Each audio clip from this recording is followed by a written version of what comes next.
Hello guys, welcome back to my YouTube channel aspirant institute. तो दोस्तों, आज अपन लेकर आए हैं top 10 questions with GK GS का। तो आज हम स्टार्ट करेंगे आप सबको पढ़ाना जीके जीएस। इसमें हम मैथ और रीजनिंग भी इंक्लूड कर रहे हैं इस बार। तो आप लोग कॉपी और पेन लेकर बैठिएगा और नोट डाउन करते जाइएगा। ओके, तो सबसे पहले कमेंट में आप सब अपना नाम लिखिए ताकि मुझे पता चले कि कौन कौन वीडियो देख रहा है। ओके, तो चलिए स्टार्ट करते हैं अपना नया लेक्चर एक नए प्रश्न से। तो चलिए स्टार्ट करते हैं। पहला क्वेश्चन आपके स्क्रीन पर है, भारत विभाजन के विरोध में, जो भारत का विभाजन हुआ उसके विरोध में 3 जुलाई 1947 को किसने काला दिवस के रूप में मनाया था? तो कांग्रेस ने तो नहीं मनाया था, फॉरवर्ड ब्लॉक भी नहीं मनाए थे, भारतीय साम्यवादी पार्टी भी नहीं मनाया था। इसका आंसर हो जाएगा हिंदू महासभा। ओके, हिंदू महासभा जो था काला दिवस के रूप में मनाया था। ओके, ठीक है। ओके, अगला क्वेश्चन, अपना क्वेश्चन अगला है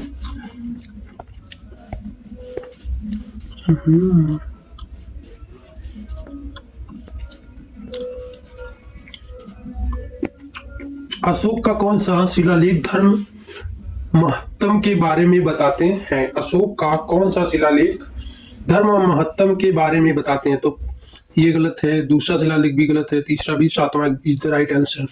जो सातवां शिलालेख है ना, सातवां, वो धर्म महत्तम के बारे में बताता है। ठीक है, तो option D is the correct answer. चलिए अगला क्वेश्चन देखते हैं अपन। तो अगला क्वेश्चन है बहुत इजी क्वेश्चन है ये। भारत छोड़ो आंदोलन कब शुरू हुआ था? भारत छोड़ो आंदोलन का शुरुआत कब किया गया था? तो अपन का आंसर हो जाएगा 1942, 1942। ओके, भारत छोड़ो आंदोलन इसी सन में शुरुआत हुआ था। ओके, अगर कोई भी क्वेरी होगा आप सबका तो आप लोग कमेंट करके पूछ लीजिएगा।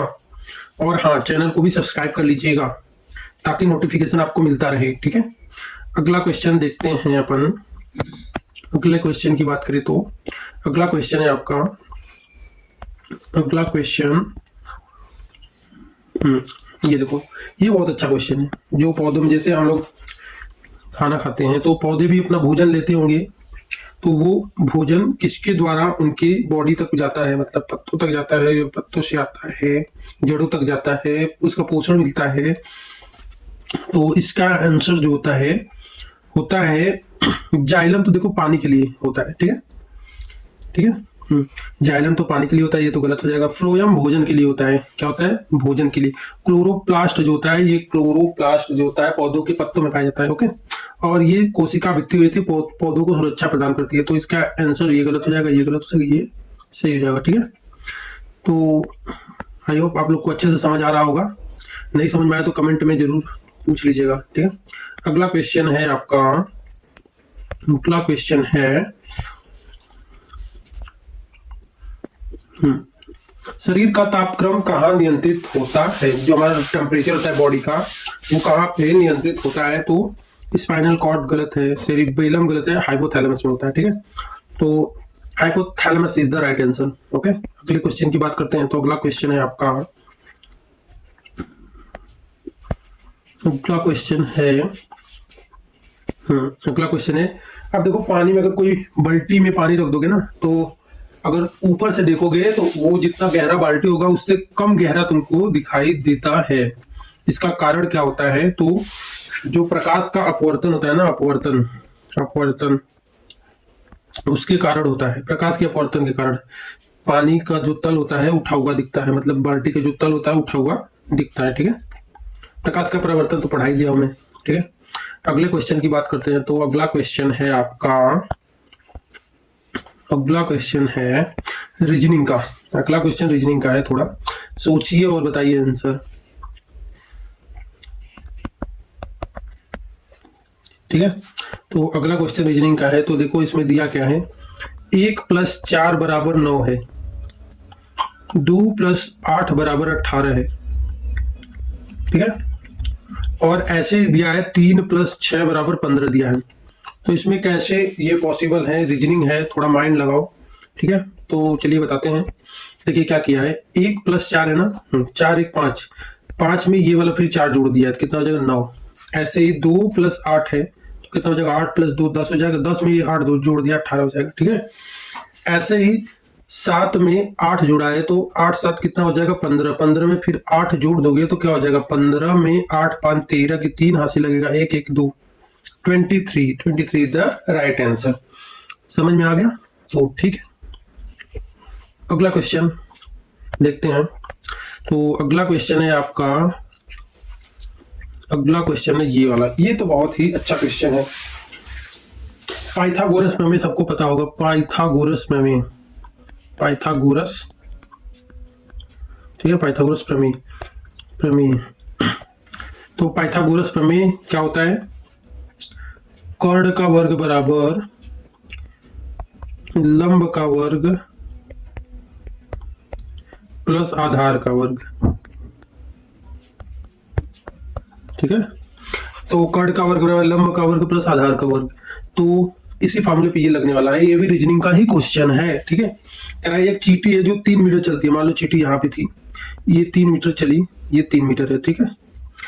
अब देखो 3 मीटर चलती है, थोड़ा छोटा फिगर बनाया नहीं तो क्वेश्चन, ओके। ये मान लो चींटी यहाँ पे है, यहाँ से चलती है 3 मीटर चलती है और ऊपर चलती है 4 मीटर। देखो कह रहा एक चींटी, 1 मिनट, देखो यहाँ पे एक चींटी है 3 मीटर चलती है, ठीक है। ये 3 मीटर चली, ठीक, और यहाँ पे रुक गई, फिर करा और फिर 4 मीटर ऊंचे, यहाँ पे एक पेड़ है, कितना, इस पे 4 मीटर चली, कितना चली 4 मीटर। तो अपने मूल स्थान से पहले ये यहाँ थी, अब पहुंच गई यहाँ, तो कितना दूर है यही पूछा है। तो देखो ये कर्ण होता है, ये लंब होता है, ये आधार होता है, ठीक है। तो कर्ण का वर्ग बराबर लंब का वर्ग प्लस आधार का वर्ग, तो कर्ण का वर्ग बराबर लंब कितना दिया 4, 4 का वर्ग करोगे 16 हो जाएगा, प्लस आधार का वर्ग करोगे तो हो जाएगा, आधार का वर्ग 3 त्रिका 9, 16 9 25, 25 बराबर 5, तो आंसर हो जाएगा, सॉरी ये नहीं, ये 5 मीटर, ठीक है। ठीक, अगले क्वेश्चन की बात करते हैं। तो अगला क्वेश्चन आपका, सॉरी भाई, अगला क्वेश्चन है आपका मैथ्स का। तो अगला क्वेश्चन है आपका मैथ्स का। ये देखो, जैसे दो क्रमिक छूट है 40% और 20% के बाद शुद्ध छूट प्रतिशत क्या होगी। तो इसका एक फॉर्मूला होता है a + b -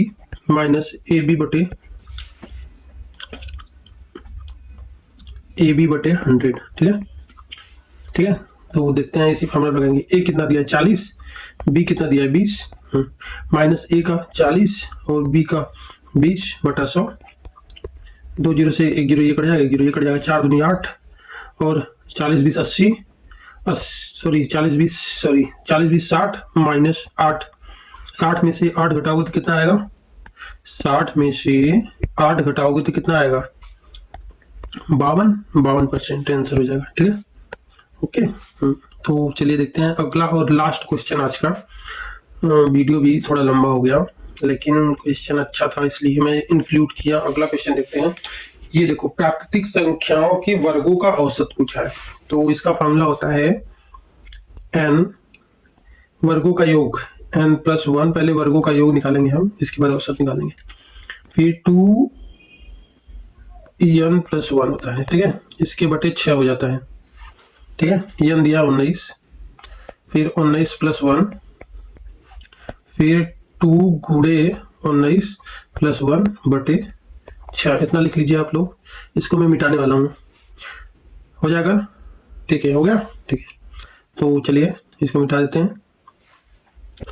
अब इसके आगे देखते हैं, 19 हो गया, 19 गुणे 20 गुणे 39, 39 39 था ना, हाँ, 39 बटे 6। अब काटो भाई, तो 3 से कट जाएगा, 3 दूनी 6, 3 एकम 3, 3 त्रिके 9, 2 से 10 बार में कट जाएगा ये, तो बचेगा क्या 19 गुणे 10 गुणे 13, यही तो बचेगा, ठीक है। इसका गुणा कर देते हैं, इसको भी मिटा देते हैं, 19 गुणे 10 गुणे 13, ठीक है। तो गुणा करते हैं, 19 दाम में 190 गुणे 13, चलो गुणा मत करो, इतना ही रहने दो। 190 गुणे 13 कर दो, ठीक है। 190 गुणे 13 ये योग आ गया। तो औसत निकालने के लिए कितनी संख्या दिया? 19। तो 19 से भाग दे देंगे। तो 10 गुणे 13 बराबर 130 इज द राइट आंसर। तो दोस्तों आज के लिए बस इतना ही। और आप सबके लिए क्वेश्चन है मैथ्स का, वो क्वेश्चन आप कॉपी में लगा कर आएंगे। इसी फार्मूले पे रहेगा। फार्मूला में लिख देता हूं। योग क्या होता है? n प्लस 1 2n+1 बटे 6। ये वर्गों का योग है, प्राकृतिक संख्याओं के वर्गों का योग। प्राकृतिक संख्या क्या होती है? 1 2 3 ये सब प्राकृतिक संख्या है, ठीक है। तो अगर औसत निकालना रहेगा तो जो योग आएगा सम, मतलब योग सम बटे नंबर, ठीक है। ये फार्मूला लगा देना। तो आपका क्वेश्चन है 15 प्राकृतिक संख्याओं के प्राकृतिक संख्याओं के वर्गों का योग, वर्गों के योग का औसत एवरेज, मतलब औसत ना, ये निकालना है। आंसर बताइएगा आप कल आके, ठीक है। धन्यवाद।